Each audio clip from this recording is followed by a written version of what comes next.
Hello and welcome, my dear class 8 students. Today, in this audio lesson, I will teach you the first chapter of your English book, that is, How the Camel Got His Hump. This story was written by Rudyard Kipling. He is one of the best known of the late Victorian poets and storytellers. He was awarded the Nobel Prize for Literature in 1907. He was born in Bombay, now it is Mumbai, in 1865. So, upon your book,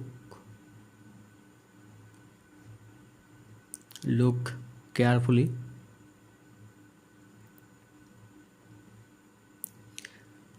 In the beginning, when the world was new and the animals were just beginning to work for man, there was a camel.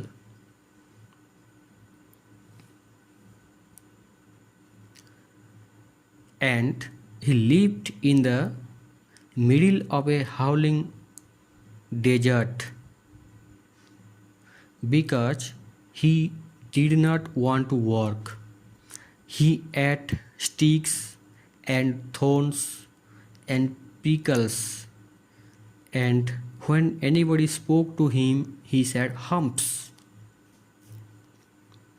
Just humps, and no more. Presently, the horse came to him on Monday morning with a saddle on his back and said, "Camel, oh camel, come out and trot like the rest of us." "Hump," said the camel, and the horse went away and told the man. Presently, the dog came to him with a stick in his mouth and said, "Camel, oh camel, come and fetch and carry like the rest of us." "Hump," said the camel, and the dog went away and told the man. Presently, the ox came. Presently, the ox came to him with the yoke on his neck and said, "Camel, oh camel, come and plow like the rest of us." "Hump, hump," said the camel. And the ox went away and told the man. At the end of the day, the man called the horse and the dog and the ox together and said, "Three, oh three, I am very sorry for you, but that home thing in the desert can't work, or he would have been here by now. So I am going to leave him alone, and you must work double time to make up for it." That made the three very angry, and they held a panchayat on the edge of the desert. And the camel came chewing cud and laughed at them. Then he said, "Hump," and went away again.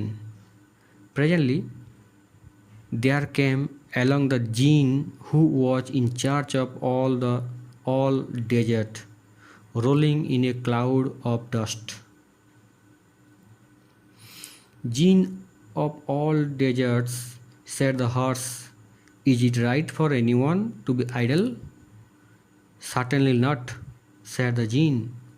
"Well," said the horse, "there is a thing in the middle of your desert with a long neck and long legs, and he hasn't done a stroke of work since Monday morning.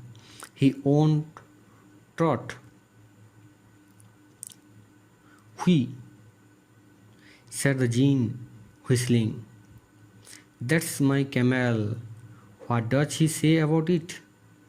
He says, hump, hump, and he won't plow, said the ox. Very good, said the genie. I'll hump him if you will kindly wait a minute.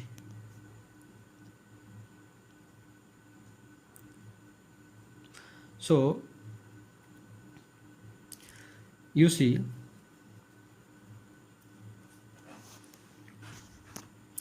in the beginning, the world was new. Animals were just beginning to work for man.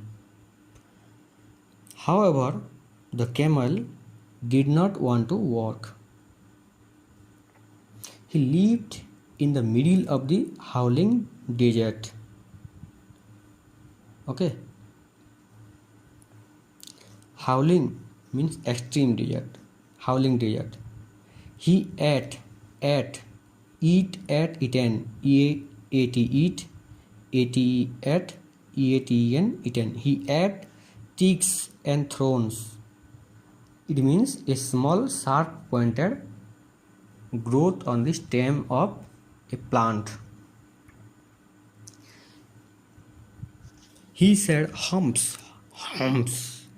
It's a sound. Okay. Whenever anyone spoke to him, spoke. The horse went to him on Monday morning. What he asked? He asked the camel to come out and trot as he did. But the camel said, humps, hump. The horse told the man about it. Okay. Then the dog came to him. The dog also asked him to work. But the camel said, humps, hump. The ox came to him. The camel said to him too, hump. Now, what happened? The man called the horse, the dog, and the ox. The man called three: the horse, the dog, and the ox. He asked them to work double time in order to make up the camel's work. The three animals got very angry.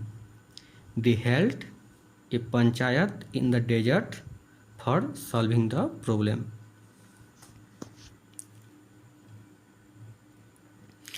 So,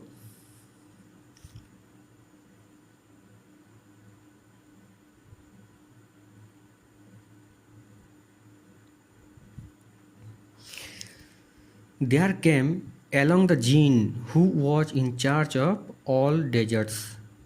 So you see, the genie was in charge of the desert. Okay. The horse complained to the genie about the camel. He told the genie that the camel did not work. He said only humps. The genie assured them that he would set the camel right.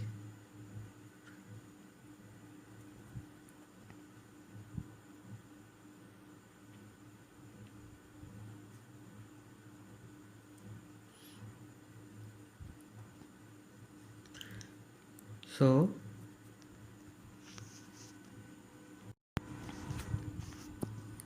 not only the horse, but also the dog and the ox also complained about the camel to the genie, and The jinn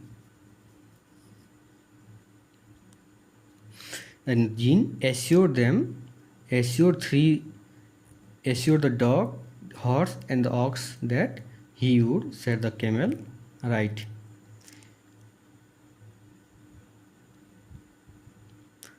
Part 1 finished.